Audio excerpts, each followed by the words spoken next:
विष्णु पुराण दूसरा अंश दूसरा अध्याय भूगोलोक विवरण। श्री मैत्री जी बोले, हे ब्राह्मण, आपने मुझसे स्वयंभू मनु के वंश का वर्णन किया। अब मैं आपके मुखरविंद से संपूर्ण पृथ्वी मंडल का विवरण सुनना चाहता हूँ। हे मुने, जितने भी सागर, द्वीप, वर्ष, पर्वत, वन, नदियाँ और देवता आदि के पुरियाँ हैं, उन सबका जितना जितना परिमाण है, जो आधार है, जो उपादान कारण है और जैसा आकार है, वह सब आप यथावत वर्णन कीजिए। श्री परशुराज जी बोले, हे मैत्रेय, सुनो, मैं इन सब बातों का संक्षेप से वर्णन करता हूँ। इनका विस्तार पूर्वक वर्णन तो मैं 100 वर्ष में भी नहीं हो सकता। हे द्विज, जम्बू, प्लश, शलमाल, कुश, क्रोंच, शाक और सातवां पुष्कर, ये सातों द्वीप चारों ओर से खारे पानी, ईश्वरस, मदिरा, घृत, दधि, दुग्धा और मीठे जल के साथ समुद्र से घिरे हुए हैं। हे मैत्रेय, जम्बो द्वीप इन सबके मध्य में स्थित है और उसके भी बीचों बीच से में सुवर्णमय सुमेरु पर्वत है। इसकी ऊंचाई 84,000 योजन है और नीचे की ओर यहाँ 16,000 योजन पृथ्वी में घुसा हुआ है। इसका विस्तार ऊपरी भाग में 32,000 योजन है तथा नीचे केवल 16,000 योजन है। इस प्रकार यह पर्वत इस पृथ्वी रूप कमल की कर्णिका कोश के समान है। इसके दक्षिण में हिमवान, हेमकूट और निषाद तथा उत्तर में नील, श्वेत और श्रृंगी नामक वर्ष पर्वत है, जो भिन्न भिन्न वर्षों का विभाग करते हैं। उनमें बीच के 2 पर्वत निषाद और नील 1-1 लाख योजन तक फैले हुए हैं। उनसे दूसरे 10-10 हजार योजन कम हैं, अर्थात हेमकूट और श्वेत 90-90 हजार योजन तथा हिमवान और श्रृंगी 80-80 सहस्त्र योजना तक फैले हुए हैं। वे सभी 2-2 सहस्त्र योजन ऊंचे और इतने ही चौड़े हैं। द्विज, मेरु पर्वत के दक्षिण की ओर पहला भारतवर्ष है तथा दूसरा किंप पुरुष वर्ष और तीसरा हरिवर्ष है। उत्तर की ओर प्रथम रम्यक, फिर हिरण्मय और तदंतर उत्तर पूर्ववर्ष है, जो द्वीप मंडलिक सीमा पर होने के कारण भारतवर्ष के समान धनुषाकार है। ये द्विजश्रेष्ठ, इनमें से प्रत्येक का विस्तार 9-9 हजार योजन है तथा इन सबके बीच में इलवृत वर्ष है, जिसमें सुवर्णमय सुमेरुपर्वत खड़ा हुआ है। हे महाभाग, यहाँ इलवृत वर्ष सुमेरु के चारों ओर 9,000 योजना तक फैला हुआ है। इसके चारों ओर 4 पर्वत है। ये चारों पर्वत मानव सुमेरु को धारण करने के लिए ईश्वरकृत किलाएं हैं, क्योंकि इनके बिना ऊपर से विस्तृत और मूल में संकुचित होने के कारण सुमेरु को गिरने की संभावना है। इनमें से मंदराचल पूर्व में, गंधमादन दक्षिण में, विपुल पश्चिम में और सुपपर्वत उत्तर में है। ये सभी 10-10 हजार योजन ऊंचे हैं।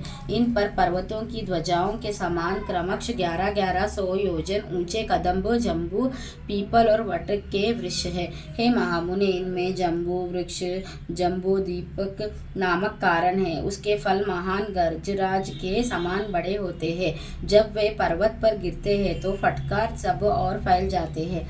उनके रस से निकली जम्बू नाम की प्रसिद्ध नदी वहाँ बहती है, जिसका जल वहाँ के रहने वाले पीते हैं। उसका पान करने से वहाँ के शुद्धचित्त लोगों को पसीना, दुर्गंध, बुढ़ापा अथवा इंद्रियश्व नहीं होता। उसके किनारे की मृत्तिका उस रस से मिलकर मंद मंद वायु से सूखने पर जम्बू नद नामक सुवर्ण हो जाती है, जो सिद्ध पुरुषों का भूषण है। मेरु के पूर्व में भद्रेश्वर्ष और पश्चिम में केतुमाल वर्ष है तथा हे मुनिश्रेष्ठ, इन दोनों के बीच में इलवृत वर्ष है। इस प्रकार उसके पूर्वी की ओर चैत्ररथ, दक्षिण की ओर गंधमादन, पश्चिम की ओर ब्रज और उत्तर की ओर नंदन नामक वन है तथा सर्वत्र देवताओं से सेवनीय अरुणोद, भाभद्र, असिदोद और मानस, ये 4 सरोवर है। मैत्रेय, शीतांबु, कुमुद,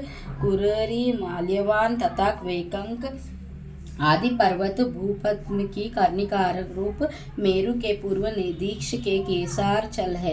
त्रिकूट, शिशिर, पतंग, रूचक और निषाद आदि केसराचल उसके दक्षिण ओर है। शिकावास, वेडूर्य, कपिल, गंधमादन और जरूदी आदि उसके पश्चिमीय केसर पर्वत है तथा मेरु के अति समीपस्थ इलावृत वर्ष में और जटारादि देशों में स्थित शंखकूट, ऋषभ, हंस, नाग तथा कालंज आदि पर्वत उत्तर दिश के केसराचल है। हे मैत्रेय, मेरु के ऊपर अंतरिक्षों में 14 सहस्त्र योजना के विस्तार वाली ब्रह्मा जी की महापुरी ब्रह्मपुरी है। उसके सब और दीक्षा एवं विदेशों में इंद्रादि लोकपालकों के 8 अति रमणीक और विख्यात नगर है।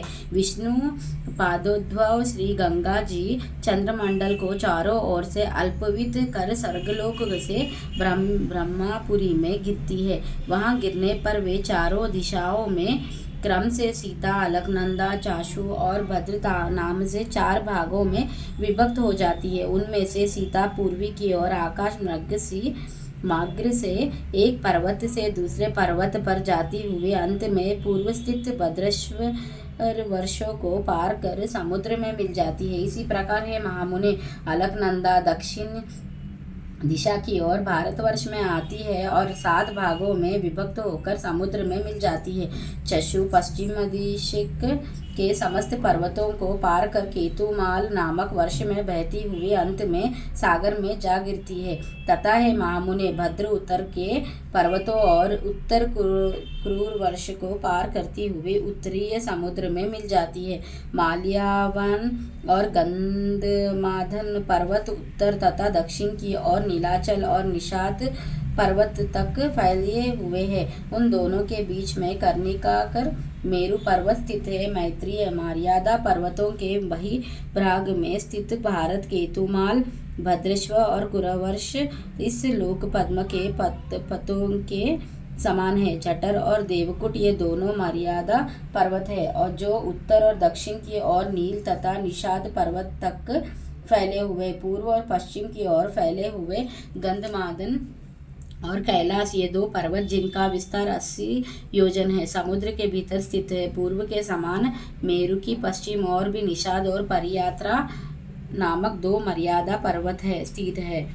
उत्तरी की ओर त्रिशृंग और जारूदी नामक वर्ष पर्वत है। ये दोनों पूर्व और पश्चिम की ओर समुद्र के गर्भ में स्थित है। इस प्रकार है मुनिवर, तुमसे जठर आदि मर्यादा पर्वतों का वर्णन किया, जिनमें से 2-2 मेरु की चारों दिशाओं में स्थित है। हे मुने, मेरु के चारों ओर स्थित जिन शीतांत आदि केसर पर्वतों के विषय में तुमसे कहा था, उनके बीच में सिद्ध चरणादि से सेवित अति सुंदर कंदराएं हैं। हे मुनि सत्तम, उनमें सुरमय नगर तथा उपवन है और लक्ष्मी, विष्णु, अग्नि एवं सूर्य आदि देवताओं के अत्यंत सुंदर मंदिर है, जो सदा किन्नर श्रेष्ठों से सेवित रहते हैं।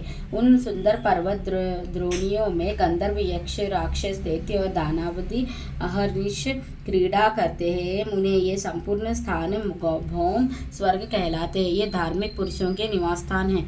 पाप कर्मों पुरुष इनमें 100 जन्मों में भी नहीं जा सकते हैं। द्विज श्री विष्णु भगवान भद्रश्रव वर्ष में हयग्रीव रूप से, केतुमाल वर्ष में वाराह रूप से और भारत वर्ष में क्रूम रूप से रहते हैं, तथा वे भक्त प्रतिपालक श्री गोविंद कुरुवर्ष में मत्स्य रूप से रहते हैं। इस प्रकार वे सर्वमय, सर्वगामी, हरि विश्व रूप से सर्वत्र ही रहते हैं। हे मैत्रेय, वे सबके आधारभूत और सर्वात्मक है। हे महामुने, किम पुरुष आदि जो 8 वर्ष है, उनमें शोक, श्रम, अध्येग और क्षुधाक भय आदि कुछ भी नहीं है। वहाँ की प्रजा स्वस्थ, आतंकहीन और समस्त दुखों से रहित है, तथा वहाँ के लोग 10-12 हजार वर्ष की स्थिर आयु वाले होते हैं। उनमें वर्ष कभी नहीं होती, केवल पार्थिव जल ही है, और ना उन स्थानों में कृत त्रेतादि युगों की ही कल्पना है। हे द्विजोत्तम, इन सभी वर्षों में 7 साल कुल पर्वत है और उनसे निकली हुई सैकड़ों नदियां हैं। इस प्रकार श्री विष्णु पुराण के दूसरे अंश में दूसरा अध्याय समाप्त। श्रीमन नारायण की जय, लक्ष्मी नारायण की जय, विष्णु पुराण की जय।